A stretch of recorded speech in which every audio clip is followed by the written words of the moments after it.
Lectors, lectores, aquest quadern és un assaig d'assajos i una veu de veus sobre dos grans conceptes, el futur i el viatge. Hi trobareu poemes, cançons, llengües diverses bategant alhora, retrats, paisatges i històries personals. Els tripulants són 10 creadors, activistes i pensadors, i 10 joves migrats, extutelats i tutelats, organitzats per crear paraules d'un vocabulari del futur per repensar el present, i per narrar l'experiència viscuda, els dies compartits i els dubtes acumulats.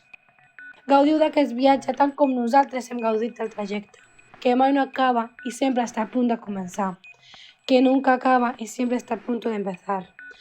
الرحلة التي لا تنتهي أبدا وهي على وشك البدء دائما.